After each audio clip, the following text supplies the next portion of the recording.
మొన్ననే ఒక క్లారిటీ కోసమని ఆగిన ఒక అభినయ్ దర్శన్ మీద ఎఫ్ఐఆర్ జరిగింది కదా. సో ఆ ఎఫ్ఐఆర్ కాపీ కూడా అందిన వెంటనే మాట్లాడాలి అని అనుకున్నాను నేను ఆగిన.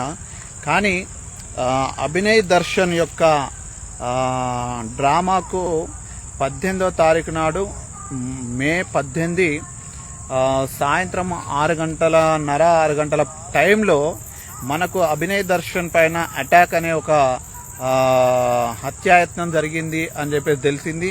అదే రాత్రి నేను అర్ధరాత్రి 2:13 గౌరవ ఆంధ్రప్రదేశ్ డీజీపీ గారికి, అల్లూరి సీతారామరాజు జిల్లా ఎస్పీ గారికి, హోమ్ మినిస్టర్ గారికి, తర్వాత సీఎంఓ ఆఫీస్కి కూడా నేను మెయిల్ పెట్టడం జరిగింది.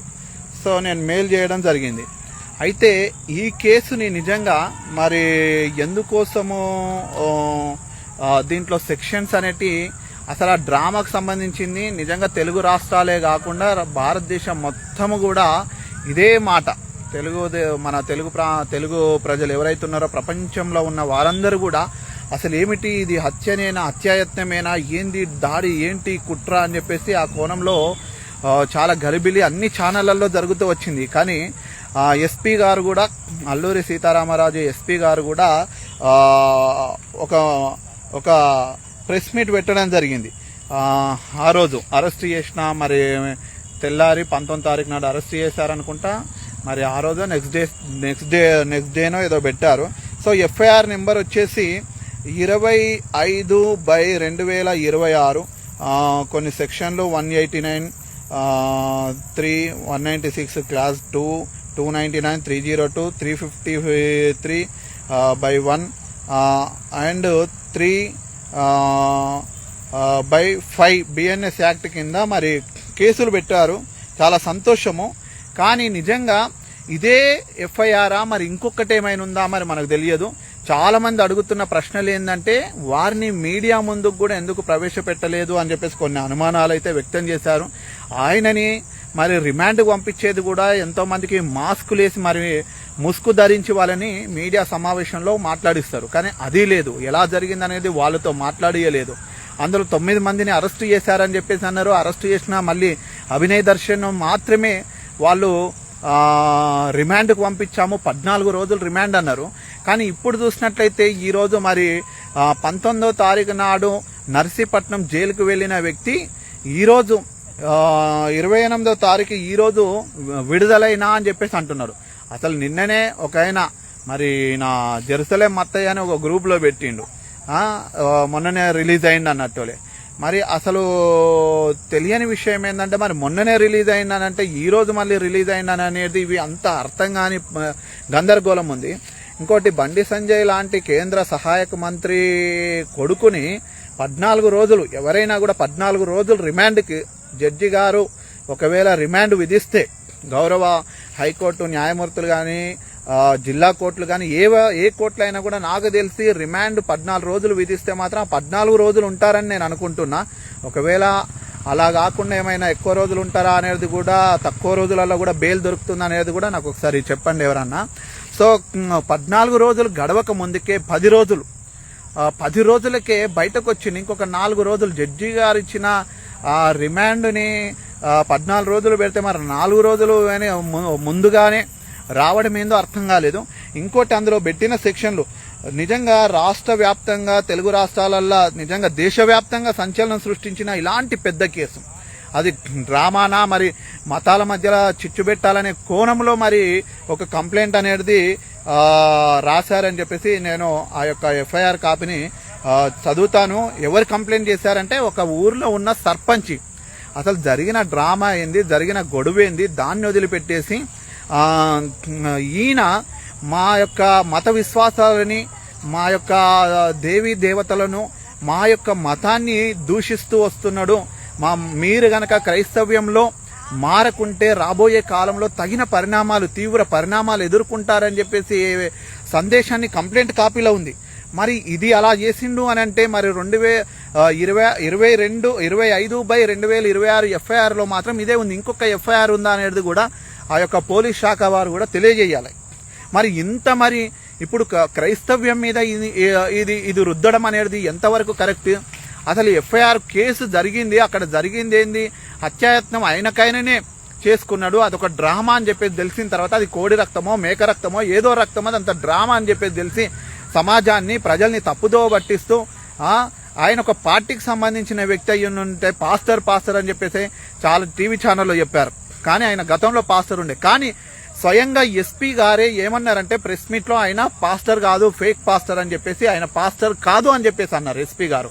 నిజంగా సంతోషపడుతున్నాం. కానీ ఎఫ్ఐఆర్లో మాత్రము ఈయన మతాల మధ్య విద్వేషాన్ని సృష్టిస్తున్న అనే విధంగా ఇతర దేవీ దేవతల్ని, ఇతర మతాల్ని మీరు క్రైస్తవ్యంలోకి రాకుంటే మీకు తీవ్ర పరిణామాలు ఎదుర్కొంటారనే విధంగా మాట్లాడాడు అన్నట్టు దాని కింద ఎఫ్ఐఆర్ చేశారు. కానీ ఈ డ్రామా కింద సమాజాన్ని అలజడి సృష్టించిన దాని కింద, తప్పుడు వార్తలు సృష్టించిన దాని కింద ఆ వ్యక్తి మీద చేయలేరు. ఇంకోటి ఆయన TV9 వాళ్ళు అడుగుతున్నప్పుడు ఆ మాట కూడా అన్నాడు, అది యావత్ క్రైస్తవ్యం కూడా ఇతనికి ఒకప్పుడు సేవకుడుగా ఉన్నాడు కాబట్టి తెలియని వాళ్ళు, ఆయన 2 పెళ్లిలా 3 పెళ్లిలా విషయాలు తెలియదు కాబట్టి సాటి మనిషిగా ఒకవేళ ఒకప్పుడు పాస్టర్ కదా అని చెప్పి వాళ్ళు మాట్లాడడం జరిగింది. కానీ అయినప్పటికీ ఏ క్రైస్తవుడు కూడా అతను చేసిన ఆ డ్రామా విషయంలో తెలిసిన తర్వాత ఏ ఒక్కరు కూడా తెలియక ముందుకు అయ్యో అయ్యో అయ్యో అని చెప్పేసి బాధపడ్డారు. గొప్ప గొప్ప సేవకులు కూడా బాధపడ్డారు, మానవత్వం కొద్ది బాధపడ్డారు. కానీ ఆయన డ్రామాలు తెలిసిన వాళ్ళు, నాలాంటి వాళ్ళు కొందరు మాత్రం తప్పు, ఇది కూడా డ్రామాని అని చెప్పి చెప్పడం జరిగింది. కానీ ఈ డ్రామాని ఇది కాకుండా కేసు క్రైస్తవ్యం మీద రుద్దడం కోసం పెట్టింది ఏంది అనేది మాకు ఇంతవరకు అర్థమైతే లేదు. నిజంగా మీ అందరికి కూడా తెలిస్తే, అంటే దీన్ని బట్టి చూస్తుంటే అభినయ్ దర్శన్ ఏమన్నా ఎవరికైనా కోవట్టుగా ఉన్నాడా? నిజంగా 14 రోజులు రిమాండ్లో ఉండే వ్యక్తి ఇప్పుడు వచ్చి మళ్ళీ నేను పాదయాత్ర చేస్తా, నేను మళ్ళీ అక్కడ ప్రజలకు తెలియజేస్తా, నా కేసు ఇది పెట్టిరు అది పెట్టిరు అని చెప్పేసి అని అంటున్నాం. అంటే ప్రవీణ్ పగడాల అన్న విషయంలో యావత్ క్రైస్తవ సమాజం 99% ఇది హత్య అని చెప్పేసి నమ్ముతున్న వాళ్ళని ఇవి కూడా ప్రవీణ్ పగడాలది కూడా డ్రామా అని చెప్పేసి అనే విధంగా అభినయ్ దర్శన్తో ఏమైనా డ్రామా చేయించిర్రా అని చెప్పేసి కొంతమంది క్రైస్తవులు అనుకుంటున్నారు. సో దీని మీ విషయంలో కూడా ఆంధ్రప్రదేశ్ ప్రభుత్వం కానీ పోలీస్ శాఖ వారు కానీ కూడా ప్రజలలో ఉన్న అనుమానాలు అయితే అవి ఉన్నాయి. కేసు ఒకటైతే ఇంకొక కేసు పెట్టడం జరిగింది. సో నేను చదువుతున్నాను. మహారాజశ్రీ ఆయన రాసినది, ఆ సర్పంచ్ గారు రాసింది. గౌరవనీయులైన జీకే వీధి ఎస్ఐ గారికి నమస్కరించి, గుబలంగి హరిబాబు తండ్రి పేరు రామారావు, వయసు 42, వ్యవసాయం, జీకే వీధి మండలం, మెండిగెడ్డ గ్రామస్తుడు రాసుకున్న ఫిర్యాదు. నేను మెండిగెడ్డ గ్రామ సర్పంచ్గా ఉన్నాను. నా కుటుంబంతో కలిసి మెండిగడ్డ గ్రామంలో నివసిస్తున్నాను. గత 10 రోజుల క్రితం మా పంచాయతీ పరిధిలోని గ్రామమైన నవరులౌట్ పాలెంకు ఒక 5 కొత్త వ్యక్తులు అనగా దారా అభినయ్ దర్శన్, కిరణ్ జార్జ్, భానుప్రసాద్, సుదర్శన్, బెన్హర్ మరియు మరికొంతమంది వ్యక్తులు మా మెండిగడ్డ గ్రామంలో గల చర్చిలో బస చేస్తూ చుట్టుపక్కల గ్రామాలు అయిన కొండపల్లి, కొత్తవాడ, తర్వాత గుదినాడు, చెక్కలమద్ది మరియు సమీప ప్రాంతాల్లో తిరుగుతూ క్రిస్టియన్ మత ప్రచారం కొరకు డబ్బులు ఆశ చూపి మరియు అక్కడి గ్రామ సమస్యలను హైలైట్ చేసి వారి గురించి చెడు వచ్చే విధంగా వ్యాఖ్యలు చేస్తూ ప్రజల మధ్య విద్వేషాన్ని కలిగిస్తున్నారు. అలాగే క్రిస్టియన్ మతం గురించి గొప్పగా చెప్తూ ఇతర మతాల గురించి తక్కువ చేసి మాట్లాడటం మరియు మత విశ్వాసాలపై జోకులు వేయడం అలాంటివి చేస్తున్నారు. ఇతర మతాల దేవుళ్లను వ్యంగ్యంగా కించపరుస్తూ మతాల మధ్య విద్వేషాలను రెచ్చగొట్టడము మరియు ప్రజా అశాంతి దారితీసే కృత్యాలను రెచ్చగొట్టే సమాచారాన్ని వ్యాప్తి చేస్తున్నారు. అలాగే మీరు క్రైస్తవ మతం స్వీకరించకపోతే భవిష్యత్తులో మీకు చాలా సమస్యలు ఎదుర్కొంటారని ప్రజలను భయభ్రాంతులకు గురి చేస్తున్నారు. వారు తమ వ్యక్తిగత ప్రయోజనాల కోసం మత ప్రచారం కొరకు క్రిస్టియన్ మతం పేరుతో గ్రామస్తుల నుండి డబ్బులు సేకరిస్తున్నారు. ఈ వ్యక్తుల కార్యకలాపాల కారణంగా 18/5/2026 తేదీన సుమారు మధ్యాహ్నము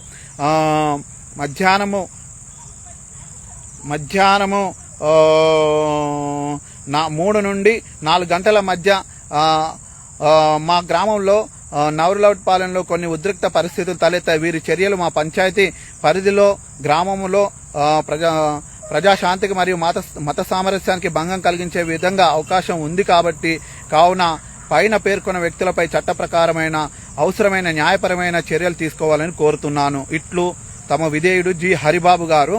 ఇది చేస్తే 9:30 మరి ఉదయము ఎఫ్ఐఆర్ చేసినట్టు ఎస్ఐ గారు ఇక్కడ సెక్షన్లు రాసి చెప్పడం జరిగింది కెఎస్ సురేష్ బాబు గారు, వీధి పిఎస్ అంట. సో ఆ తర్వాత వెంటనే అభినయ్ దర్శన్ గారి యొక్క ఇది తప్పు అని చెప్పేసి మరి గౌరవ హోమ్ మినిస్టర్ అనితా మేడం గారు కూడా వారు అభినయ్ దర్శన్ గారు వెనకల ఇంకెవరెవరున్నారో అని చెప్పి మాట్లాడడం జరిగింది. మీరు రాజకీయంగా ఏం చేస్తారో ఏందో కానీ క్రైస్తవ్యాన్ని ఇందులోకి లాగినట్టు మాత్రం యావత్ క్రైస్తవ సమాజం మాత్రము అనుకుంటుంది. ఒకవేళ అభినయ్ దర్శన్ డ్రామాని లేకుంటే ప్రవీణ్ పగడాల మరణాన్ని ఇంకా క్రైస్తవ్యం మర్చిపోతలేదు అని చెప్పేసి అనే కోణంలో ఈ వ్యక్తి డ్రామాని మరి ఎవరు ఆడిస్తున్నారు అనేది తెలియాలి. యావత్ క్రైస్తవ సమాజమా, ఇకనైనా అభినయ్ దర్శన్ మరి ఎవరికి కోవట్టుగా ఉన్నాడు, ఏ వ్యక్తులకు కోవట్టుగా ఉన్నారు, రేపు మాలాంటి వాళ్ళని మాట్లాడిన వాళ్ళ గొంతును కూడా నొక్కొచ్చు, మాలాంటి వాళ్ళని కూడా అరెస్టులు చేయొచ్చు, ఇలాంటివి జరుగుతుండొచ్చు. కానీ ఎంతకాలం ఏంది, మేము ఏ మతం గురించి కానీ ఏ ప్రాంతం గురించి కానీ ఏ రాజకీయ నాయకుల కోసం మేము పోరాటం చేయట్లేదు, నీతి కోసము యథార్థత కోసం న్యాయం కోసం మాట్లాడుతూ వచ్చినాం. కాబట్టి సో వాళ్ళ డ్రామాల విషయంలో యావత్ క్రైస్తవ సమాజం ఆయన పాస్టర్ కాదు కాదు కాదు అంటున్నాము.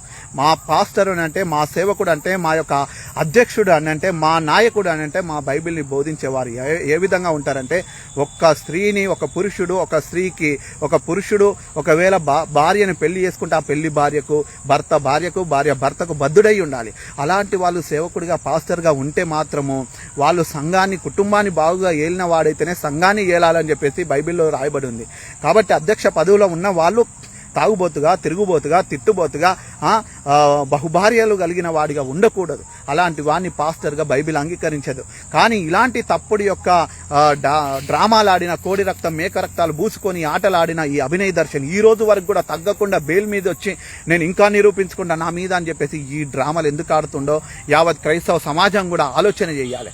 అసలు ఎవరు నడిపిస్తున్నారు ఈ కథ వెనకాల, ఎందుకు ఇంత తొందరగా మరి బెయిల్ వచ్చింది, దాని మీద పూర్తి విచారణ జరపకుండానే మరి మీరు ఒకవేళ రాజకీయంగా కడప నుండి వచ్చింది అని చెప్పేసి ఇంకొక మాజీ ముఖ్యమంత్రి మీద మాట్లాడుకోవాలని అనుకుంటున్నారా? ఒకవేళ ఆయన మీద రుద్దాలని చెప్పేసి అని అనుకుంటే పైన దేవుడు ఉన్నాడు. మేము మాజీ ముఖ్యమంత్రులు కూడా వాళ్ళ కుటుంబాన్ని ఒకవేళ మీరు క్రైస్తవులుగానే అంటుండొచ్చు, వాళ్ళు ఏదో బైబిల్ పట్టుకొని సంవత్సరానికి ఒక్కసారి వచ్చినంత మాత్రాన మాజీ ముఖ్యమంత్రులు వాళ్ళు క్రైస్తవులు కాదు. బైబిల్ ప్రకారము నడిచిన వాళ్ళే వాళ్ళు, వాళ్ళ జీవితాలు తెలుసు. కాబట్టి ప్రియ సహోదరులారా, ఈ రాజకీయాన్ని చేస్తున్న వాళ్ళు ఎవరు, ఈ అభినయ్ దర్శన్ని ఈ విధంగా పెట్టుకొని ఆటాడిస్తున్న వాళ్ళు ఎవరు గమనిస్తుంది యావత్ క్రైస్తవ సమాజం కూడా. ఈ రోజు కూడా బయటకు వచ్చిన తర్వాత భయం లేకుండా ప్రెస్ మీట్ పెట్టి నేను మళ్ళీ పాదయాత్ర చేస్తా అని చెప్పేసి ఇవన్నీ ఈ డ్రామాలు ఎందుకు ఆడుతున్నాం? అసలు ఆయననే అంగీకరించండి తప్పు అని చెప్పేసి ఆయన గురించి ఎందుకు మరి ఆయనతో ఎందుకు ప్రెస్ మీట్ పెట్టి మాట్లాడియలేరు? ఆ ప్రెస్ మీట్లో ఏ కేసు అయినా కూడా మర్డర్ కేసులు, రేప్ కేసులు లాంటివి జరిగినా కూడా పెద్ద పెద్ద కేసులు అలా ఆ సంబంధిత దాడులు చేసిన వాళ్ళని, ఆ దుర్మార్గుల్ని చట్టం ముందు ప్రెస్ మీట్ పెట్టి ఆ ప్రెస్ మీట్లోనే వాళ్ళని మాస్కులు పెట్టి వాళ్ళని పట్టుకున్నట్టు చూపిస్తారు. సో ఈ డ్రామా ఎట్లా జరిగింది, ఏం జరిగింది అనేది వాళ్ళ దగ్గర వాంగ్మూలం కూడా వాళ్ళని ప్రెస్ ముందు కూడా వాళ్ళని చూపించలేదు. ఆయన ఎట్లా జైలుకి వెళ్ళేది కూడా చూపించలేడు. ఇప్పుడు వచ్చేది 1-2 ఛానళ్లలో మరి చూపించి ఆయన ఇంటర్వ్యూలు చేయడము, ఇది మొత్తం క్రైస్తవ్యానికి మళ్ళీ అభినయ్ దర్శన్ నాకేం తెలియదు ఇది ఇట్లా పెట్టారని చెప్పేసి అని అంటారు. ఒకవేళ అట్లా పెట్టేటోళ్ళు ఇంకోటి అయ్యి ఉంటే నిన్నెందుకు ఇంత తొందరగా వదిలిపెడతారు? నీకు ఇంకొకరికి ఎవరికి ఇందులో ఉన్నది అని నా ప్రశ్న. నా ఒక్కడిదే కాదు, యావత్ క్రైస్తవ సమాజం. అంటే ఈ డ్రామాతోని ప్రవీణ్ పగడాల గారిది కూడా ఆయనకైనే చంపుకున్నాడు, ఆయనకైనా బుల్లెట్ గాల్లో లేపి తన మీద ఎత్తేసుకొని చనిపోయాడని చెప్పేసి చిత్రీకరించాలని చెప్పేసి అనుకుంటున్నారేమో. యావత్ క్రైస్తవ సమాజము ఊపిరి ఉన్నంత వరకు, ఈ తరమంతా గతించే వరకు కూడా ప్రవీణ్ పగడాల విషయంలో ఏం జరిగిందనేది యావత్ ప్రపంచం అందరికీ తెలుసు.